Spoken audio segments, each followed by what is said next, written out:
Bonjour, j'espère que vous avez passé un bon week-end. Pour ceux qui sont là pour la première fois, bienvenue dans notre petite communauté. On est très content de chaque fois accueillir de nouvelles personnes, de voir de nouveaux visages pour nous rassurer qu'on n'est pas seul, qu'on appartient à une plus grande famille et qu'un jour, on le verra face à face, le Maître. Amen. Donc, j'avais à cœur de continuer avec ce que Joël avait commencé sur l'espérance. Comment garder l'espérance face à quand tout autour de nous semble dire le contraire. Quand tout autour de nous, on entend des choses qui ne vont plus. Aujourd'hui, ce n'est pas la vérité qui compte, c'est qui est le meilleur, la meilleure personne qui convainc le plus et le plus écouté, même s'il ne dit pas la vérité. C'est ce qui se passe dans les médias. Ce n'est pas la vérité, c'est des demi-vérités qu'on jette et qu'on peut accueillir plusieurs personnes à notre cause. Et des fois, même tout autour de nous, on a l'impression que la mort gagne plus que la vie. On a l'impression que, oui, qu'est-ce qui se passe, Seigneur, quoi, on se dit. Qu'est-ce qui se passe? Pourquoi les gens résistent autant à l'évangile? Pourquoi les gens le rejettent comme ça, avec violence? Et nos prières ne semblent pas monter, des fois. On se dit, mais j'ai prié pour cette situation, ça ne bouge pas. Pourquoi? Je suis malade pendant des années, ça ne bouge pas. Pourquoi? Il y a beaucoup d'interrogations qu'on se pose. On se dit, mais Seigneur, on attend. Et des fois, on se sent abandonné, on est un peu déçu. On se dit, mais Seigneur, on aimerait que tu agisses. Donc, ce matin, j'ai à cœur de partager sur ça, sur comment on peut garder l'espérance, même si tous autour de nous semblent dire le contraire. Comment garder cet espoir-là fixé dans notre Seigneur Jésus-Christ. Et on va voir une histoire dans la Bible, j'aime bien les histoires, dans Jean 11, on va voir l'histoire d'une famille de deux sœurs qui ont fait pareil, qui ont prié, qui ont demandé, mais les choses ne se sont pas passées comme elles voulaient. Et elles étaient déçues. Mais on va voir comment le Seigneur a pu intervenir. Donc, on va lire dans Jean 11, 1 à 46. Jean 11, c'est un long passage, donc j'espère que vous êtes prêts. Non, on ne va pas tout lire, on va prendre des versets par étapes. Si vous avez le temps à la maison, vous pouvez le lire. Donc, il y avait un homme malade, Lazare de Béthanie, village de Marie et de Marthe, sa sœur. C'était cette Marie qui oignit de parfum le Seigneur et qui lui essuya les pieds avec ses cheveux. Et c'était son frère Lazare qui était malade. Les sœurs envoyèrent dire à Jésus, « Seigneur, voici celui que tu aimes est malade. » Après avoir entendu cela, Jésus dit, « Cette maladie n'est point à la mort, mais elle est pour la gloire de Dieu, afin que le Fils de Dieu soit glorifié par elle. » Or, Jésus aimait Marthe et sa sœur et Lazare. Lorsqu'il lui apprit que Lazare était malade, il resta 2 jours encore dans le lieu où il était. Et il dit ensuite aux disciples, « Retournons en Judée. » Donc, Lazare est malade. Et donc, les deux sœurs, au départ, ne s'inquiétaient pas trop, rassurées par la certitude que leur ami Jésus avait un ministère de guérison. Si on est malade et on a un ami docteur, on est rassuré. À tout moment, je peux l'appeler et lui dire, tiens, j'ai quelque chose qui ne va pas là. Est-ce que tu peux me donner des conseils? Et automatiquement, apprends ça, fais ça, est-ce que c'est ça? Et en fonction de comment il voit, il peut te dire comment il faut faire. Et c'est dans presque tous les domaines de la société. Nous, on a un ami dans les travaux, on est rassuré. À chaque fois, on peut compter sur lui pour faire des isolations, pour poser des portes. À chaque fois qu'il y a ce souci-là, on ne s'inquiète pas. Notre ami Claude et Gilou, on les appelle, on leur dit, bah, écoutez, il y a ce besoin-là, qu'est-ce que vous en pensez? Et automatiquement, ils nous rassurent dans ce domaine-là. Il y a dans plusieurs domaines, c'est pareil, où quand on connaît quelqu'un qui maîtrise ce domaine, on est rassuré. Et donc, c'était pareil pour les deux sœurs. Ils étaient rassurés parce qu'ils connaissaient Jésus. Donc, au départ, ils ont dit, ah, Jésus est là, donc même si Lazare est malade, ça va bien se passer. Donc, il n'y a pas de quoi s'inquiéter. De plus, elles savaient exactement où il se trouvait cette semaine-là. Aussi, ils lui envoyèrent un message. Seigneur, celui que tu aimes est malade. C'est Jean 11, verset 3. N'est-ce pas une belle prière, courte et pleine de confiance? Ce qui est impressionnant dans cette prière, c'est qu'ils disent ni à Jésus de venir, ni de guérir, ni d'agir. Pourquoi pas? De toute façon, elles sont convaincues qu'il va le faire. Donc, ils n'ont rien demandé à Jésus, ils ont juste dit, celui que tu aimes est malade. Tout simplement. La deuxième chose dans cette prière, c'est que ils n'ont pas nommé le nom de Lazare. Le Seigneur n'aime-t-il pas tous ses disciples ou chacun d'entre nous? Il nous aime tous. Dans tous les cas, c'est vrai, parce qu'au verset 5, il nous le dit. Or, Jésus aimait Marthe et sa sœur et Lazare, donc il les aimait. Il les aimait beaucoup. Mais que fait Jésus lorsqu'il entend cette magnifique prière? Il fait comme avec moi, quand je fais une magnifique prière, rien du tout. Parce qu'il a d'autres plans que nous ne comprenons pas forcément. Et que tu peux interpréter comme Dieu ne me répond pas, Dieu m'a oublié, parce qu'il a d'autres plans. D'autres plans qui sont différents de nos plans. Quand on lui a dit, Lazare est malade, il a dit, cette maladie n'est pas de la mort. C'est seulement ce qu'il a répondu. Mais il n'a pas bougé, il est resté là où il est resté. Il avait d'autres plans. C'est pour cela, Ésaïe 55, 8 nous dit, car mes pensées ne sont pas vos pensées, et vos voix ne sont pas mes voix, dit l'Éternel. Autant les cieux sont élevés au-dessus de la terre, autant mes voix sont élevées au-dessus de vos voix, et mes pensées au-dessus de vos pensées. Les plans de Dieu et ses voix ne sont pas nos pensées. Dieu ne pense pas comme nous. Il ne pense pas comme nous pensons. Il est omniscient, il sait à l'avance tout. Et c'est pour cela, des fois, on est frustré, on se dit, mais s'il sait tout, mais pourquoi il n'agit pas? Pourquoi il ne le fait pas pour nous? Seul lui connaît la réponse. Pourquoi il ne le fait pas? Pourquoi il n'agit pas?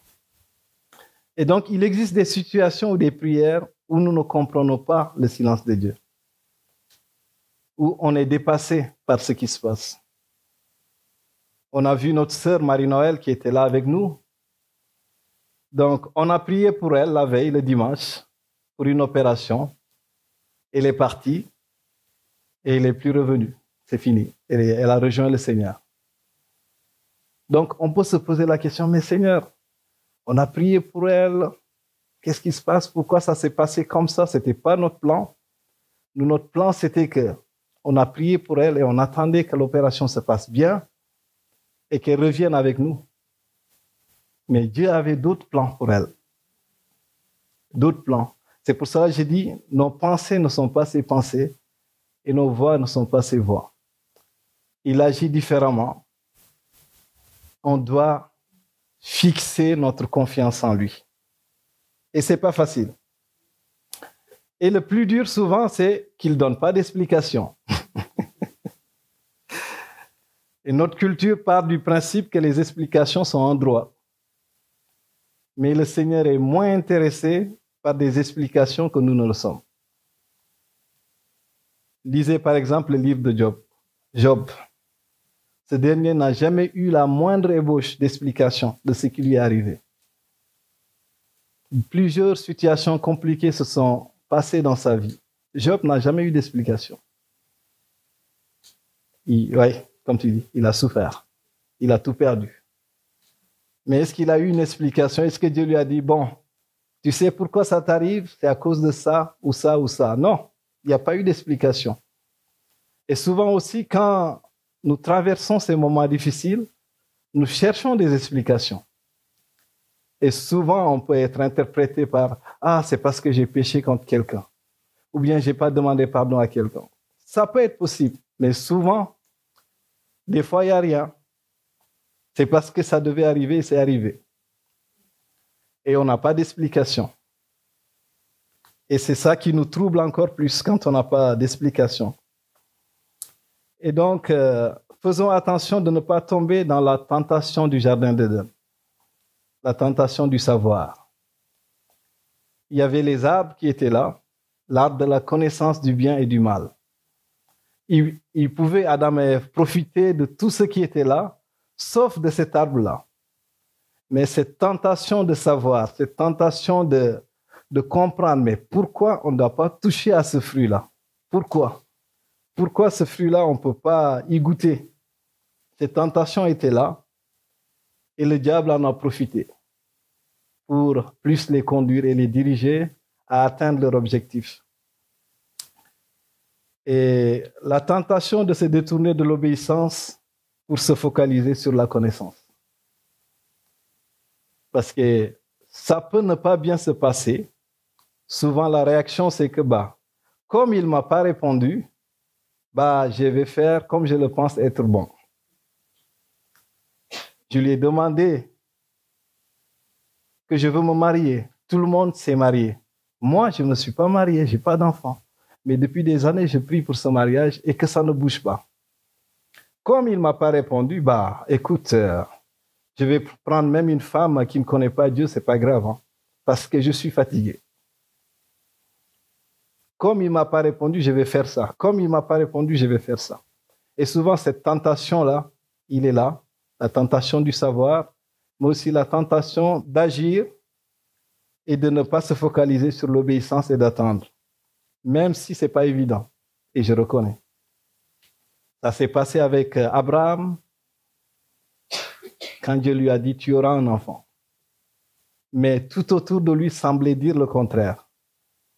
Ma femme est âgée, ça tire, moi aussi je suis âgé, mais est-ce que Dieu a vraiment dit que j'aurai un enfant? Qu'est-ce qui va se passer?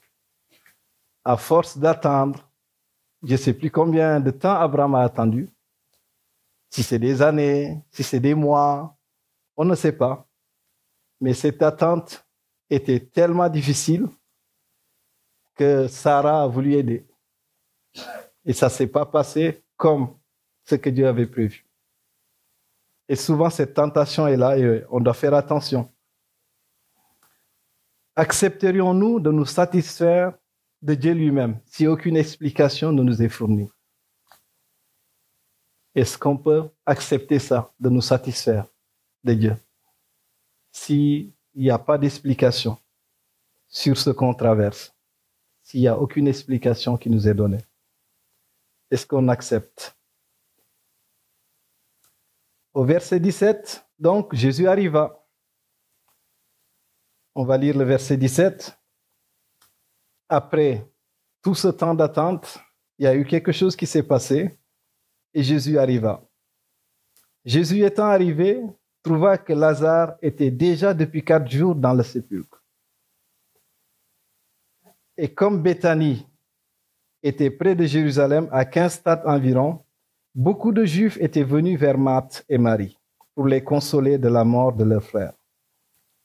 Lorsque Marthe apprit que Jésus arrivait, elle alla au-devant de lui, tandis que Marie se tenait assise à la maison.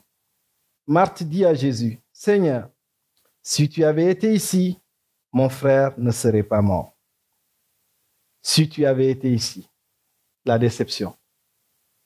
Mais pourquoi tu n'as pas été ici au moment où on t'a demandé d'être là? Pourquoi? Pourquoi tu n'as pas été là? Donc Marthe dit à Jésus, Seigneur, si tu avais été ici, mon frère ne serait pas mort. Mais maintenant même, je sais que tout ce que tu demanderas à Dieu, Dieu te l'accordera.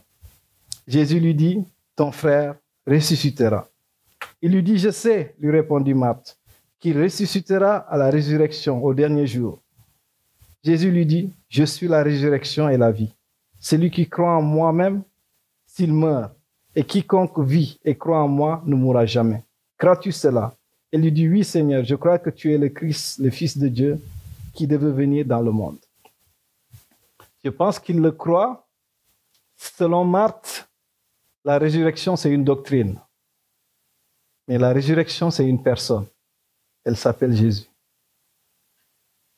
Marthe était en train de concevoir son idée dans sa tête de qu'est-ce que c'est que la résurrection. Mais la résurrection était devant elle. Et on continue au verset 32. Donc, il nous dit, lorsque Marie fut arrivée là, où était Jésus, et qu'elle le vit, elle tomba à ses pieds et lui dit, cette fois-ci c'est Marie. C'était d'abord Marthe, mais maintenant c'est Marie. Seigneur, si tu avais été ici, mon frère ne serait pas mort. Si tu avais été ici, mon frère ne serait pas mort. Donc, elles avaient comme je le disais au départ, une relation proche avec Jésus. Elles attendaient beaucoup. Elles ont été déçues. Et nous aussi, on peut se sentir comme ça, déçus par Dieu, abandonnés, vie personnelle, famille, pays. On peut se sentir abandonné parce qu'on demande quelque chose à Dieu depuis des années et que ça ne bouge pas. On peut se sentir abandonné. Et Jésus arrive, au lieu de croire au miracle, on se plaint de notre douleur, déçu parce que Jésus n'a pas fait comme elle voulait, mais comme il voulait. On est déçu par Dieu parce qu'il n'est pas rentré dans notre plan. Notre plan, c'était ça.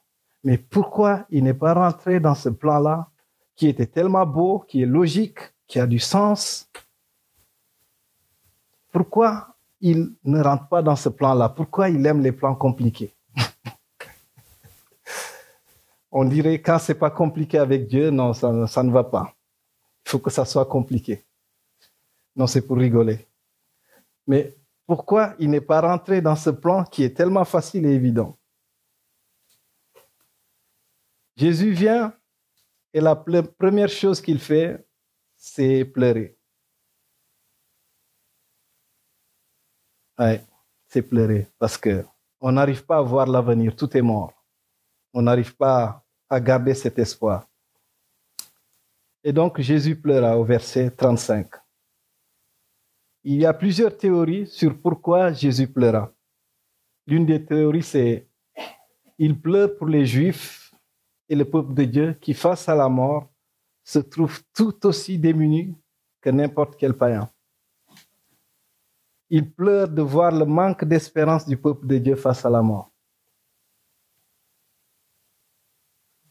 On met toute notre espérance dans les choses matérielles, dans la réussite. Nous pensons que nous devons vivre pour les récompenses du présent et non pour l'éternité. Donc, toute notre espérance est ici-bas, au fait. Nous le fixions sur notre réussite, sur le matériel, et on oublie qu'il y a une autre espérance, qui est l'éternité. Mais c'est difficile parce qu'on n'arrive pas à se projeter dans l'éternité. On n'est pas sûr d'avoir les choses là-haut. Donc, c'est mieux de fixer toute notre espérance dans les choses d'en bas.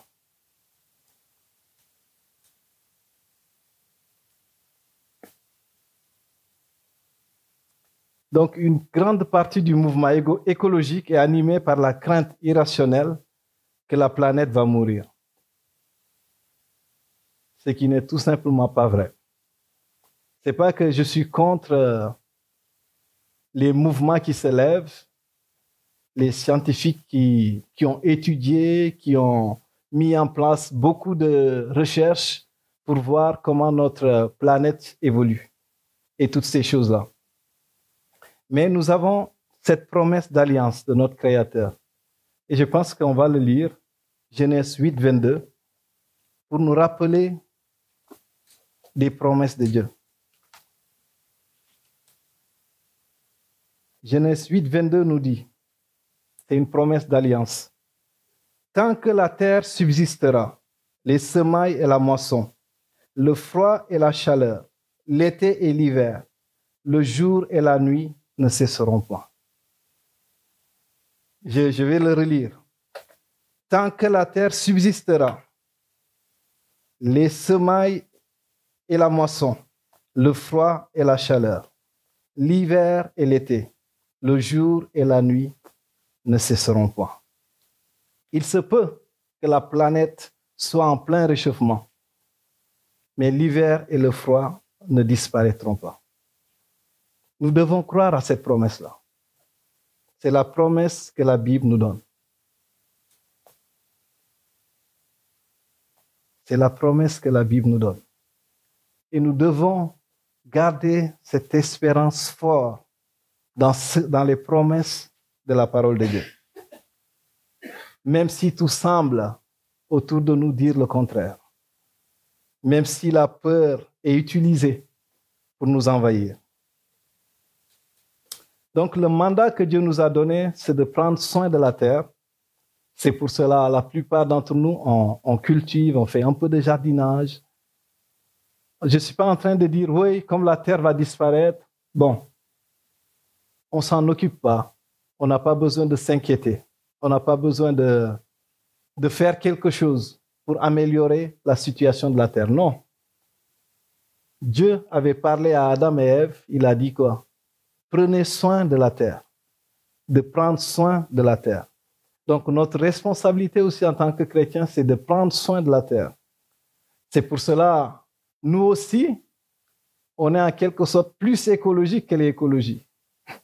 Parce que tout ce qui peut tuer, on peut l'éviter. Parce que ça dégrade la terre. C'est pour cela, cette idée de créer des graines hybrides ne vient pas vraiment dans l'idée d'une valeur biblique. Parce que pour moi, semer une graine qui pousse et après on ne peut plus l'utiliser, c'est vraiment démoniaque. Parce que la Bible nous dit la multiplication. C'est un Dieu de la multiplication.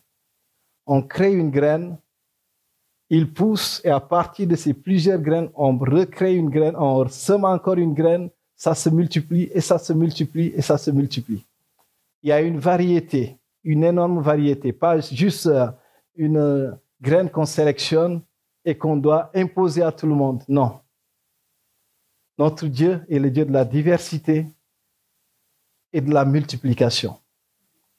Et donc, on doit garder ce mandat-là aussi, sur comment prendre soin de la terre, comment on peut évoluer avec tout ça. Amen. L'autre théorie, il pleure pour Marthe et Marie parce que seules les personnes les plus proches peuvent nous faire pleurer. Les personnes qui sont proches de nous, les personnes avec qui on a partagé des moments, des secrets, des temps de qualité, peuvent nous faire pleurer. J'ai perdu une sœur qui vient juste après moi et c'était tellement rapide parce qu'on s'est vu 5 jours avant sa mort. On a discuté, on a rigolé. Donc elle avait le palu. Elle est partie à l'hôpital avec les tests rapides. Ça n'a pas fonctionné. Ils n'ont pas détecté le palu. Ils lui ont dit, écoute, madame, vous n'avez pas le palu. Donc elle est repartie. Elle a dû revenir encore 3 jours après pour voir le médecin, lui dire, mais écoute, j'ai mal à la tête. Je ne sais pas ce qui se passe, mais j'ai très mal à la tête. Il a dit, écoute, on va faire un test encore beaucoup plus poussé. Donc, ils ont pris maintenant le sang pour l'analyser. Je pense que ceux qui sont dans la médecine savent plus que moi quel type d'analyse il faut. Elle est repartie et la veille, on l'a appelé pour lui dire, il faut venir d'urgence parce que tu as le palus cérébral, je pense, qui est tellement rare. Donc, elle est venue d'urgence à l'hôpital, sauf comme elle était faible, ils lui ont fait une transfusion rapide là, de glucose, mais elle avait le diabète. Et ils ne savaient pas qu'elle était diabétique. Et donc, c'était parti et c'est fini. Elle est morte comme ça, bêtement. Et quand des situations comme ça arrivent devant Dieu, parce qu'elle était chrétienne, on se dit, mais Seigneur, quel était ton plan face à tout ça là, quoi? Qu'est-ce qui s'est vraiment passé? On n'a rien compris. On n'a pas compris ce qui se passe. Mais nous nous appuyons en lui. Nous nous confions en lui. Nous lui faisons confiance. Qu'elle est maintenant avec elle. Même si on n'a pas compris le plan de Dieu. On a cette confiance qu'elle est avec le Seigneur. Donc, on va lire le psaume 56, 9. Le psaume 56, verset 9. Il nous dit, « Tu comptes les pas de ma vie errante. Recueille mes larmes dans ton outre. Ne sont-elles pas inscrites dans ton livre? » Donc, Dieu recueille nos larmes. Nos larmes qu'on a pleurées, qu'on a versées face à plusieurs situations qu'on n'a pas compris, face à plusieurs prières qu'on a demandées et qu'on n'a pas eu la réponse. Dieu recueille nos larmes et écrit un livre avec. Il garde chaque larme car il peut décider d'y répondre plus tard. Il les garde avec elle. Un de nos leaders dans la mission disait, je crois que c'est une parole tellement forte quand je l'ai entendue, il dit, lorsque nous prions, nous faisons confiance au Seigneur. Mais lorsqu'il ne répond pas, c'est lui qui nous fait confiance. Lorsque nous prions, nous faisons confiance au Seigneur. Mais lorsqu'il ne répond pas, c'est lui qui nous fait confiance. Est-ce qu'il peut nous faire confiance dans des choses qu'on n'a pas comprises? Comme les disciples qui étaient avec Jésus. Au départ, ils n'avaient pas compris pourquoi Jésus devait mourir. Ils n'ont pas compris jusqu'à la fin. Ils étaient là avec Jésus, ils l'écoutaient, mais ça les dépassait parce qu'ils attendaient un leader politique qui allait les dériver de l'occupation romaine qui était là. Quand Jésus est mort, ils étaient complètement désemparés. Ils ne savaient pas comment faire. C'est pour cela qu'on a vu les deux disciples sur le chemin d'Emmaüs. Qu'est-ce qu'ils faisaient? Ils retournaient parce qu'ils étaient déçus aussi. Ils se disaient, écoute, le maître est mort, tu n'as pas entendu ce qui s'est passé quand il discutait avec Jésus? Ce qui s'est passé avec Jésus, qu'il est mort maintenant, comme il est mort, c'est fini donc. Nous, on retourne. Il a fallu que Jésus se révèle à eux à nouveau, les fortifie pour qu'ils retournent, pour revenir voir les autres et leur dire, le maître est ressuscité. Il est ressuscité. On l'a vu avec nous. On va continuer avec Jean, le verset 39 maintenant. Jean 11, verset 39, si vous avez votre Bible. Sinon, il nous dit, Jésus dit, ôtez la pierre. Marthe, la sœur du mort, lui dit, Seigneur, il sent déjà, car il y a 4 jours, qu'il est là.